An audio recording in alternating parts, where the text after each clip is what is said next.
At the beginning of the series, we were shown a very big national park of America. There was also a city here. The national park was very big and had a lot of mountains and forests inside it. Two trekkers are climbing up a hill.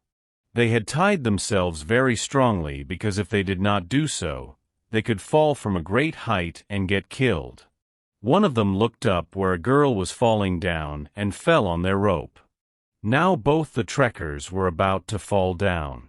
But due to their strong rope, all three of them got stuck there in the middle. Both the boys were saved, but the girl was dead. On the other side, we see an officer named Kyle in the forest who was sitting and talking with his son. Then he got a call and he was asked to come to the crime scene at the place of the accident. Then Kyle says goodbye to his son and comes to the crime scene sitting on his horse, where the officers were preparing to bring the dead girl's body up. There is also a new officer here whose name is Naya. Kyle checks around where he finds blood and now he starts questioning the two trackers. The trackers said that they did not hear or see anyone other than the girl. Now Kyle ties himself to a rope and comes down. He takes a photo of the girl's dead body and starts looking at it carefully. Meanwhile, he accidentally drops the girl's bracelet and then he comes up with the girl's dead body. There were many injury marks on her body, which means that the girl ran from a long distance and came here and some animal must have attacked her in between. Then Kyle sees a blood-filled handprint on a stone. That means she must have bled a lot. After which everyone comes back and reports to Captain Paul about this. The dead body is also. In the postmortem, it was also revealed that there were marks of animal bites on the girl's body. There was also a gold tattoo on her hand and now Paul and Kyle talk about this case. It is revealed that both are old friends. No animal's claws or footprints were found anywhere nearby. This made Kyle suspicious that a human could also be involved in this case. The next day Kyle and Paul came to the police station.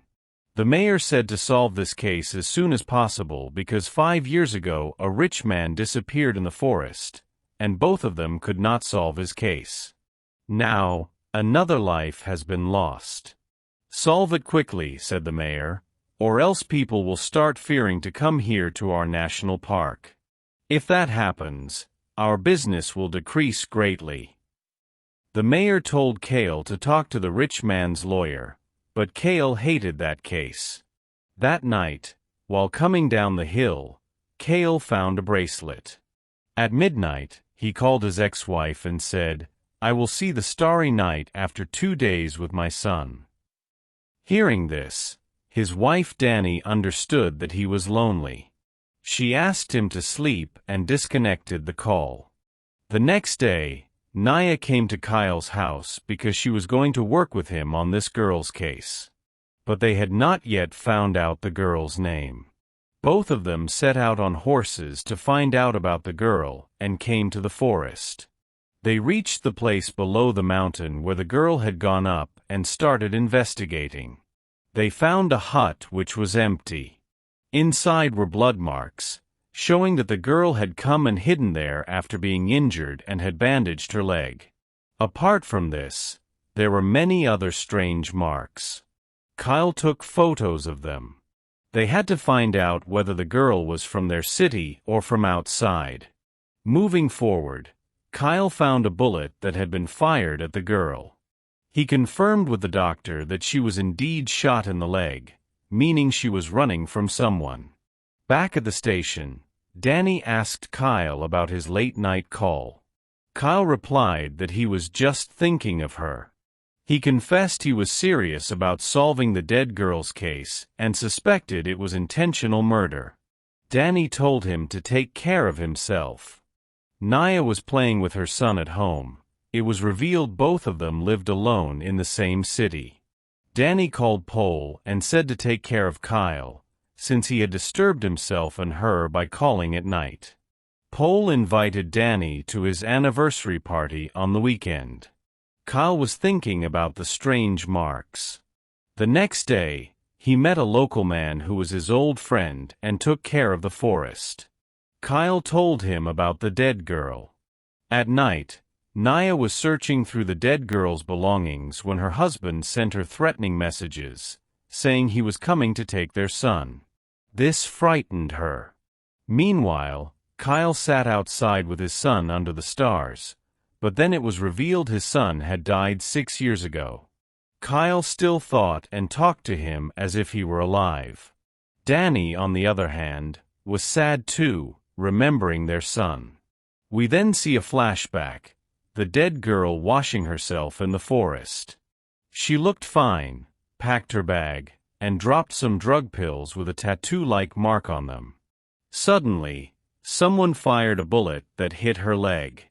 Kale found the same drug pills later and recognized the tattoo as the one on the girl. Meanwhile, a street seller was caught with similar drugs.